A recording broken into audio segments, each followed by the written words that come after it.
COP28 or COP28, some people call it COP and COP. Good morning and good afternoon, David Blackman, Tammy Nimet, and Stuart Turley. It's a pleasure. Hello. Good morning. Hey, good morning. How's my favorite international team? Great. You're part of it now. This is great. Nice part. David, please let me start with you. Let me put my stuff off pictures. President COP28 president saying that there's no science behind demands for phase out of fossil fuels. Another UN chief calls on leaders to quit fossil fuels, phase out, not only reduce. And our friend Fatih Birol, oil and gas fields must convert to renewables. So David, it's not it's not like a football game when you choose a team to support. It's a lack of science, technology, and evidence for a safe transition. Or do you agree or do not agree? Well, that's certainly what Sultan Jaber, I think it is, said, and created some controversy, of course, that he said that there's no science behind proposals to completely phase out fossil fuels, and no science that and no path to have a sustainable society without use of fossil fuels. And he's absolutely correct about that. But of course, it created a lot of controversy. Not even the IPCC advocates for a complete phase out of fossil fuels in its annual alarmist reports that, form the basis for holding this conference in the first place. So it's not surprising that the Sultan, who is the head of the UAE National Oil Company, said those things. He probably naively believed that it was okay to tell the truth at this conference about these things, but he apparently didn't get the memo that this conference is not about telling the truth. It's about sustaining the grift and the multi-trillion-dollar transfer of wealth that all of this represents. And, there's 70,000 attendees at this year's conference, and they all have a financial interest in continuing the grift. So those kinds of statements that tell the truth about all this are going to be highly unpopular. Yeah, Stuart, agree with David? Heck yes. I love David Blackman. Anybody needs to do that, yeah. I'll tell you what, David, you hit it right out of the park. And the wealth transfer, I have just talked to a bunch of folks around the world, and it's we are being shut down, all of us. And I know for a fact that Google does not like us.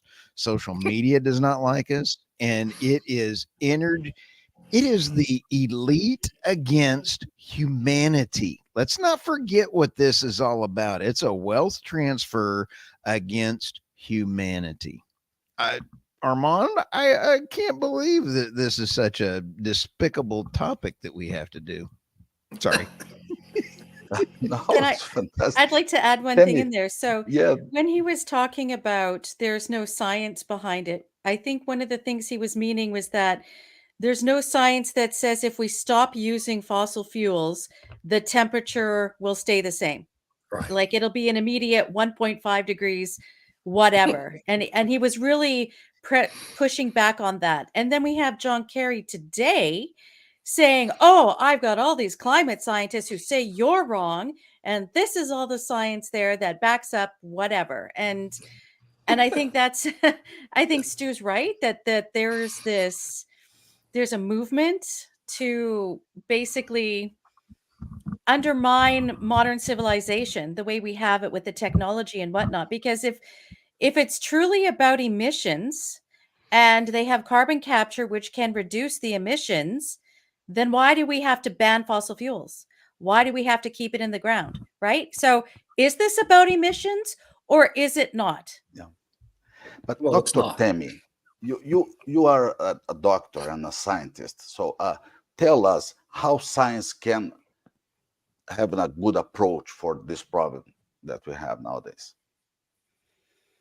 That's a very interesting question because, I think there's been a lot of politicization in how research is done, how studies are put together, who funds the studies, how scientists and young scholars can get on that publication bandwagon.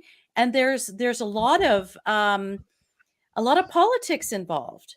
I mean, I remember Hmm. going through grant applications and whatnot and seeing, do you hit the right keywords? Are you saying the right trendy stuff in order to secure that grant? So, and we've heard a lot in the past little while from Roger Pilkey and others who've had to adjust their findings or adjust how they present things just to get published. So, I think there's troublesome aspects there on the trajectory of the way science and scholarship has been Hmm. done and is going forward.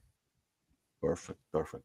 We have a interesting point from Di Domenico. Uh, David, Global annual primary energy consumption, 600 quadrillion BTU per year as follows: 200 quad oil, 160 quad coal, 140 quad gas, remainder hydro, balance highly subsidized renewables. So of the 600 quads, 360, 500 are fossil fuels. So you'd Yeah. have to replace five, six of global energy uh-huh. or annual primary energy consumption to get there. And the cost estimates for doing that are in the hundreds of trillions of dollars that nobody has. Yeah, that's right. Another point, Tammy, Stuart, and David, warm congratulations. Might be That might be president of COP28 may go to school to know science versus fossil fuels versus climate change effects. We need a fund to set up 30-30-30 model in Bangladesh. Ajoy Kumar Das, an yeah. architect of 30-30-30 model to climate actions in Bangladesh. And there's a web address and a phone number, which maybe we shouldn't publish. Yeah, it's good. It's a good point. Yeah. Um, Stuart, let me show another picture that we have here today. Is uh, the UN wants to shut down U.S. natural gas production. Are they mentally well enough You to know say why? that phrase? The reason is the UN wants political reasons. It's the natural gas and LNG around the world is a geopolitical issue now. I'll tell you, it is frightening. If Japan has had some serious pipeline issues, and with those pipelines, they've been shut down. Japan has to import all of their energy. Do you want a Western civilization like Japan, to either go with China and Russia if they're going to get their natural gas, or do you want them importing Russian LNG or United States LNG? This is a complicated issue. Who would benefit by the U.S. shutting down their LNG, their great oil and gas? Europe, the U.S. would be crippled. Who's Yeah. trying to shut down Europe and the U.S.? The UN. All those in favor of voting the UN out of the U.S., me. I'm all in favor. Let's get them out of here. Those chowderheads are absolutely not having anything to do with the United States' best interest. Sorry. Well, and I who are hope the that answered countries that that would question. most benefit by that? The countries that would most benefit by that are Russia, Qatar, and China, right? Yeah. By diminishing the West's energy security, China benefits, China wins. So I mean, Yep. if you want China, if you want the United States and the rest of the Western world to be completely dependent on China for its energy security in the future, this is the plan you need to follow. But Tammy, And David, let me the throw this. EU. Oh, sorry, Sorry. Armand. Sorry. Let me throw this little ugly baby in there that David just brought up. If we're going to put energy in there and they're wanting China to lead the rest of the world, what happens? the second order of effect is you get rid of US LNG. China is going to sell more of their renewables. They have increased their pollution 220% because of their over 400 coal producing plants. They're using those coal producing plants to make more wind turbines that we're going broke for in the West. This is a beautiful second and third order. I love my camera, by the way. Anybody watching this is absolutely going nuts with this entire. So you may have asked one simple question, Armando, and it is a complicated answer. Well done. But Sorry. Tammy, Europe, no, it's welcome. Tammy, Europe is totally dependent on energy from the US nowadays. In the past was from Russia. So what can happen is if this war ends very fast?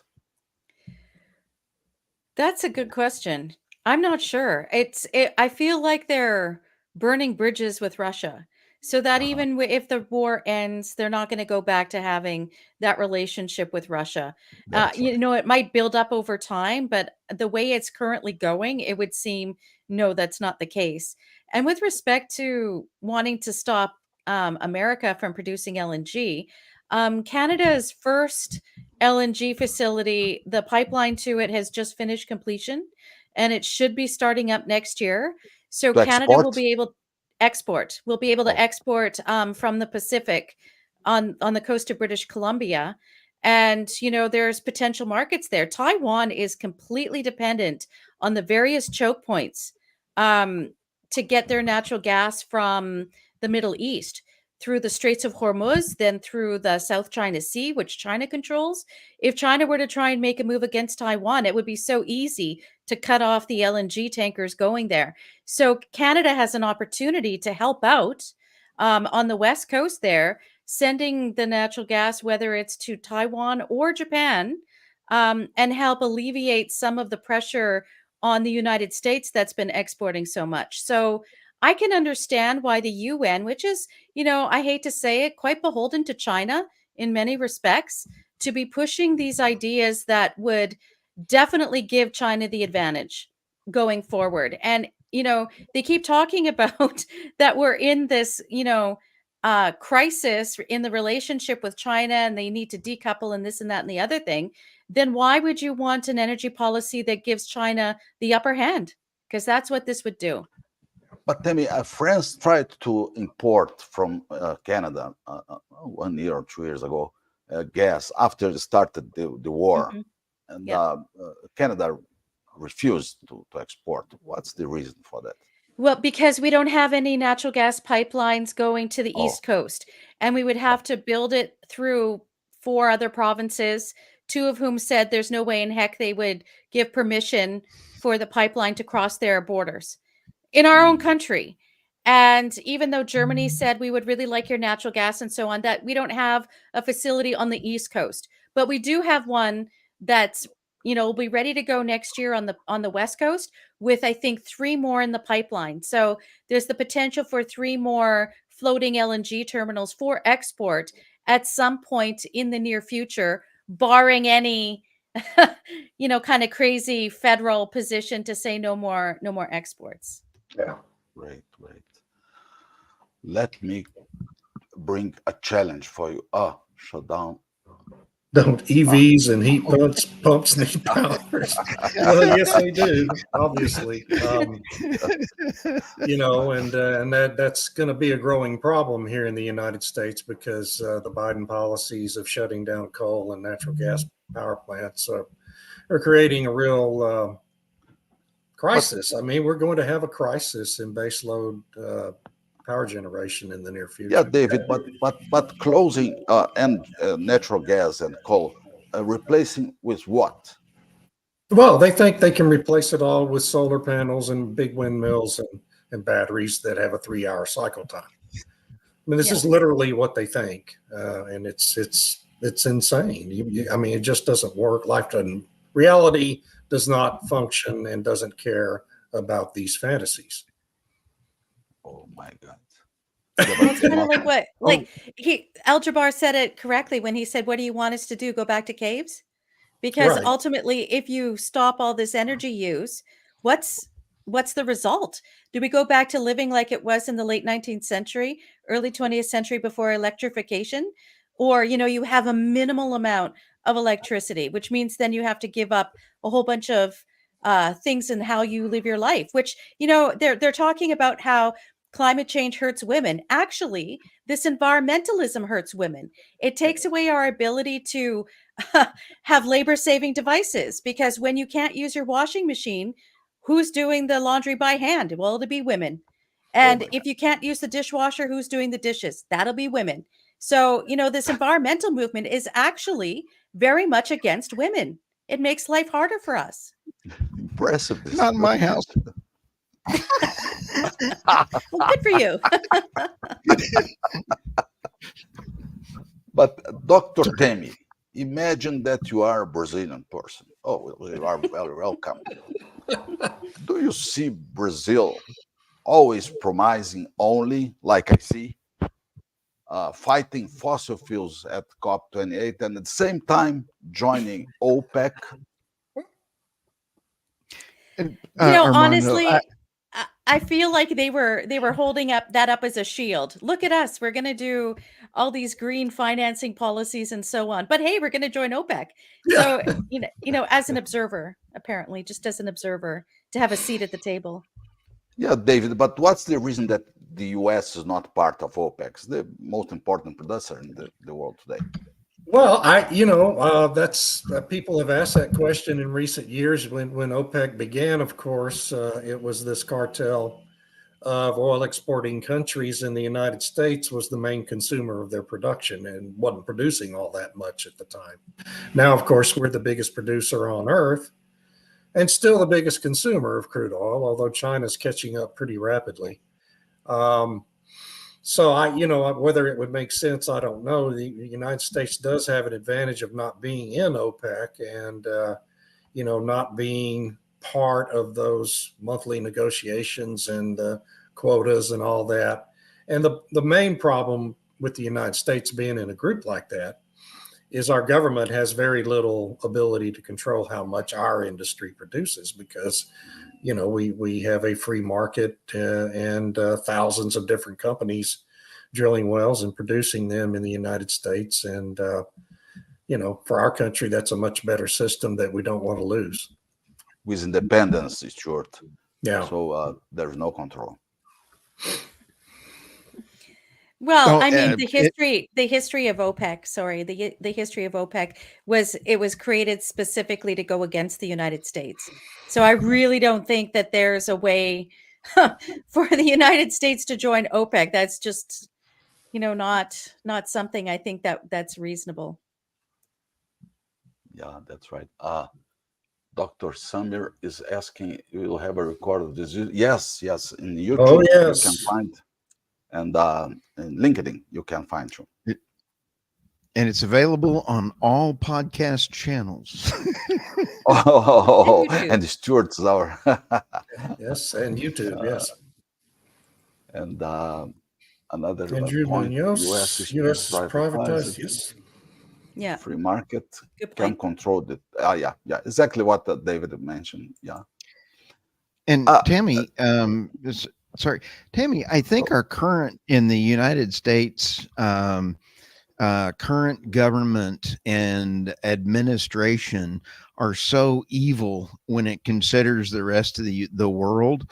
I would like to personally put a debate between our knucklehead and your knucklehead. So the Canadian knucklehead. And so, you sit back and go, I'll raise you a knucklehead and let's have our knucklehead visit with your knucklehead, because it is unbelievable. The rest of the world is taking care of Saudi Arabia first. They're taking care of Japan first, China first. What's the United States doing? We're absolutely destroying the United States citizens. What is Canada doing? Same thing, destroying the citizens, making with the carbon tax the way it is, it's extremely expensive to heat your house in winter. I mean, Canada has cold winters and they just add a tax and then they tax the tax. So I mean, people are punished for heating their homes and getting around and taking their kids to hockey practice. You get punished for that. So, our knucklehead versus your knucklehead, I don't know which one would win. I think it would be a truce of ineptitude and incoherence, to be honest. That's Yeah, good. but yours wouldn't be relying on his depends during the debate. Oh, now No, that's he'd just probably too have a much. little earpiece telling him what to say. I don't know. But Stuart, tell me, you believe that oil companies will commit to decarbonization from the production wells to the cars at the end of the process? Do you believe on that? Uh, the great world of energy, oil and gas companies, yes. I think that we're going to see the big oil companies. If let's take Total Energies, they went all in on renewables, and they went back to all of a sudden rut-row. They pulled a Scooby because of the investing. ESG investing, like BlackRock has now said it's okay. So they have come back in investing. In fact, Total Energies is invested in all these natural gas plants in Texas. So then you start turning around at BP, used to be Beyond Petroleum and is now back to, oh, yeah, we're British Petroleum. So then you take a look at all of the other investments that are out there. Let's take a look at Oxy. David Blackman has been on this for a long time as well. Sorry, didn't mean to be nice to you, David, but it really was important because Occidental is going after the carbon capture, which is a little bit silly and a waste of money, but they're smart because they're going after the other money, and that's the green money that people are going, oh, yay. So, we need 7,000 miles of pipelines, in order to do carbon capture. And we can't even get a pipeline from the Marcellus to New York. And Governor Holcomb is sitting there saying, oh, by the way, you get to have, and as Tammy's just pointed out, you get to have 20% on your electricity bill this year, and then you get another 20% next year. And in 3 years, it'll be 100% more, but we're going to have a bunch of dead whales on the East Coast, just like David Blackman has been doing. So you guys are all over this. Sorry. I haven't killed a Again, whale in my whole life now. No, but you're What are you talking to talking Megan about? Lapp. Oh, Megan. No, yes, you're on the story. yeah. Yeah, Okay, you're all on right. the story. You are on the story about this, and you're doing great telling the great story of our folks. Oil companies will do what it takes to make money, but they will also change. And that is a great question. If you don't mind me, I'm going to shut up after this. Please, it is. You guys have to control me. I get so excited. And so the great oil companies will make money. But David, you talked about the flaring that has been stopped almost voluntarily by the U.S. The markets decide what's going on. Correct? Right. Yeah. I mean, yeah. In the Permian and the Bakken had big flaring problems. The industry acted to end it. They haven't ended all of it, but they've ended most of the incidental flaring, Yeah. and it's a tiny fraction of what it was just a few years ago. But to the point Andrew Munoz made, ExxonMobil certainly will do what it takes to make money, and what ExxonMobil is doing, contrary to what General Secretary Guterres advocates of just going and buying a bunch of solar and wind farms. ExxonMobil's investing billions of dollars in carbon capture, in a big hydrogen hub at Baytown, and in becoming the biggest lithium producer in the United Yeah. States of America in southern Arkansas. I'm not, And that's a real contrast to the approach that some other companies like Shell and BP have taken. Go ahead, Armando. Sorry. no. Sorry. Go ahead. No, I'm done. Oh yeah. I'm not sure, David. You know that Petrobras is the most important company in the world for carbon capture in the production phase. 25% of the world carbon capture Right. is made by Petrobras. Interesting. Yeah. Tammy, please, Dr. Temi, people will be forced to travel less and work remotely? Yes, that's the plan. I mean, Oh my God. they say it straight up. I mean, I read what the IPCC, they had a report last year where they said these are the lifestyle changes that's required in order to meet the 1.5 degree whatever number they pull out of their butt this year. And it was all about, you know, you you have to not travel. If you're allowed to fly, maybe it's once every couple years sort of thing. Have vacations at home, grow your own food, don't eat meat or meat is a treat. All of these different things. And it's come out in this IPCC report quite clear what the ultimate goal is for us as a lifestyle, like what our standard of living is. And so I don't think it's much of a shock to hear them say fossil fuels in the ground and we have to change our lifestyle. I mean, the Pope came out, I think it was yesterday, with his statement saying that the reason there's climate change is because people are greedy and that nations are only looking after their own national interest rather than the global collective. And I'm thinking, so did he tell that to China? Did he tell that to some of the other groups that both Dave and Stu had mentioned? You know, like, so the United States and Christian countries aren't supposed to think of their own national interest. They're supposed to be considering the global collective. And really, to whom does that serve? Who does it help? Robert, could you put this most current comment up, Armando, by Robert The last one? This Yes. This one? Will COP28 be remote next year, Davos? This is a point I made in a story last week. I mean, if these 70,000 people who flew in on private jets to Dubai this week with their enormous carbon footprints to participate in COP28, if they were really serious, if this was about the environment, this conference would be being held remotely, okay?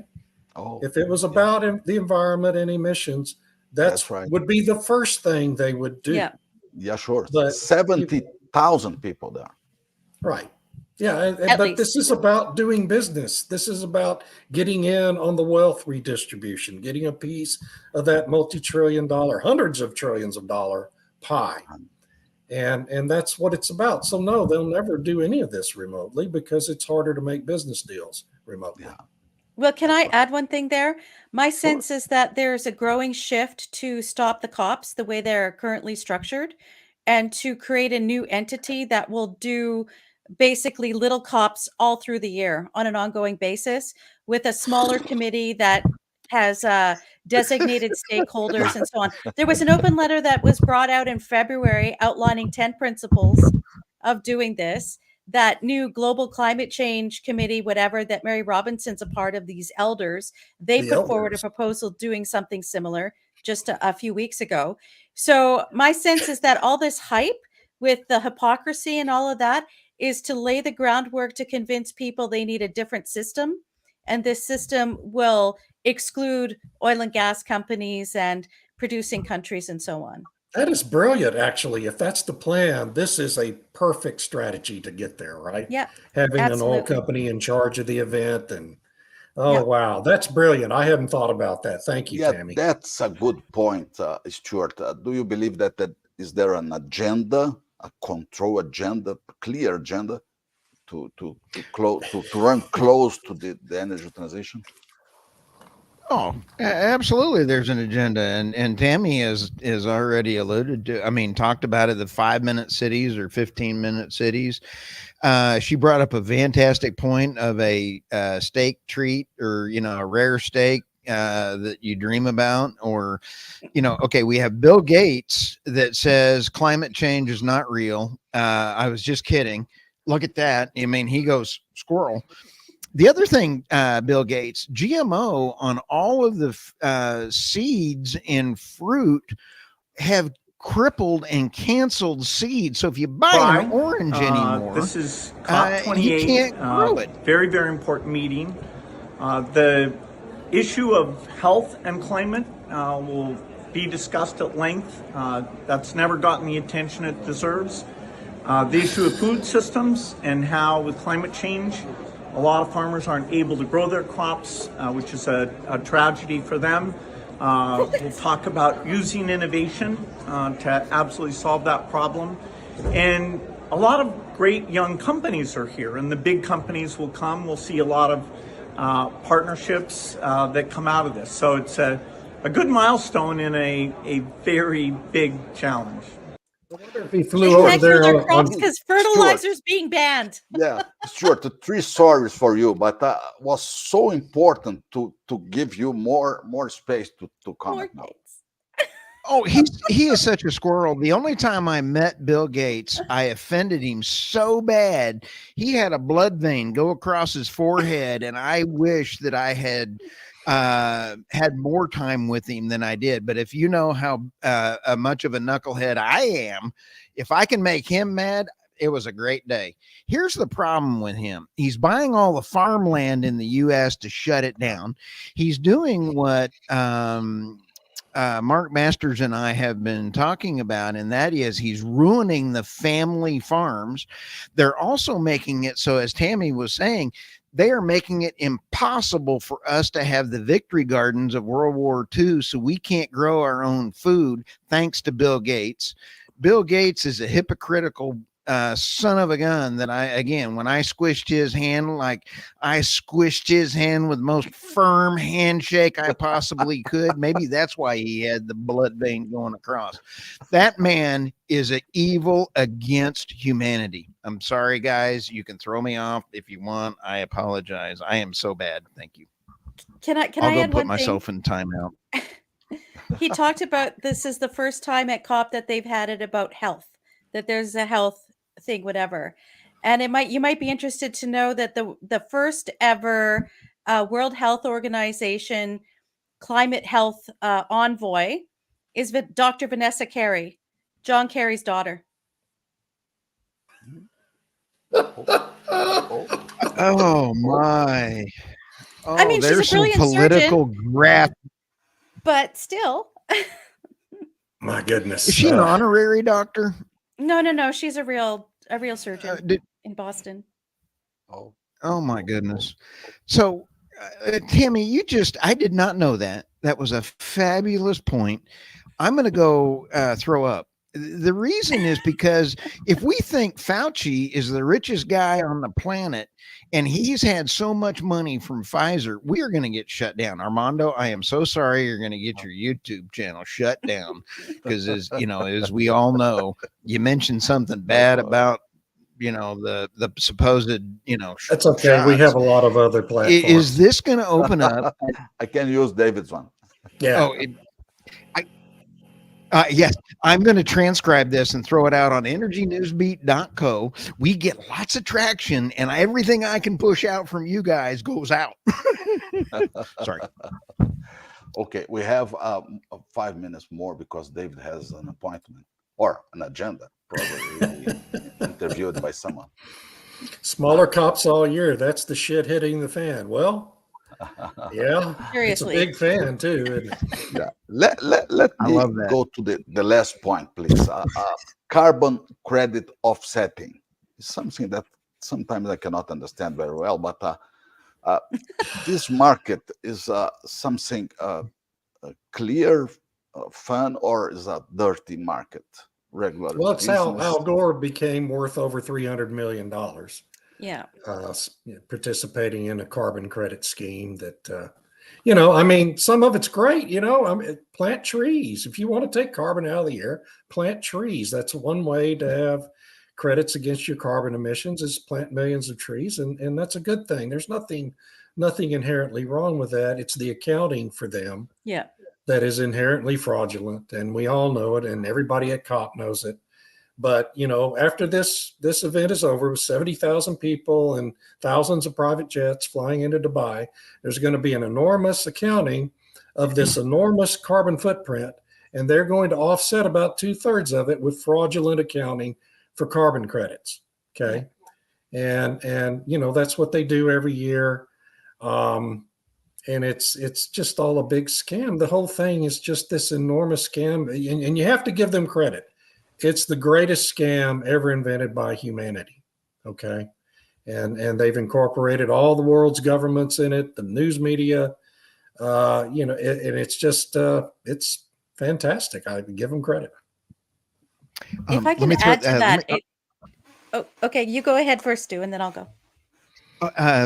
our beloved Ursula from the EU put out, let me just read this 2-second quote. The EU leader admitted that to accomplish such a goal, Brussels will need to find new sources of revenue. Oh, it's about money. David brought that up and hit it right in the head. I'm shocked. To do so, do what? I'm shocked. Oh yeah, Verdelons fully supports the plan proposed by the Kenyan President William Ruto and French President Emmanuel Macron to impose global green tax targeting financial transitions to raise more money for climate actions. Here's the thing. Yeah. She says we don't need to have the 100 and some odd billion that they're targeting per year. They need trillions. Yes. I'm sitting here spitting. I'm so disgusted. Sorry, Tammy. Well, it's like the Tobin tax from 30 years ago, right? Where they wanted this micro charge on every international transaction that would go into some kind of global fund in order to pay for whatever global initiatives whoever wanted. And so this is basically that same idea recycled now to say, well, we're going to have a little micro tax or whatever on all of these different transactions, which we'll put into a green fund and then use it to redistribute wealth. And, Mark Carney about 3 years ago was having a conversation with someone about what he sees going forward, the financial services in with the transition. And he was a big promoter of nature-based solutions where you could go to a developing country, ask them to preserve a forest and give them credit for it. And then those different companies would be the ones who would be paying for that preserving that forest. And he said, just to be clear, this isn't government telling people to redistribute their wealth. It will be done privately. I'm like, it's still redistributing wealth under the guise of, we're preserving a forest in Ecuador or something. So, and I could see Brazil wanting to take advantage of this because they'll be like, okay, we'll preserve the rainforest or whatever. Yeah. Give us money, give us credit, and we won't cut this down or that down. And so they get the best of both worlds. They develop their oil, become part of OPEC, and they get credit for preserving rainforest if they in fact do so. Yeah. We need another event talking about COP28, I suppose, because there's too much discussion. Well, perhaps. we have the World And Economic more will Forum coming happen. up in January. Yeah, that's right. So today we need to close now because David is going to a speech or interview. I'm not sure about that. Interview, yeah. Thank you so much. It was a great pleasure. Stuart Tully, welcome. Dr. Tammy Nimitz and David Blackman, my guru. Thank you so much. Thank you. And thanks for everybody who commented. Thank you. Have a good day.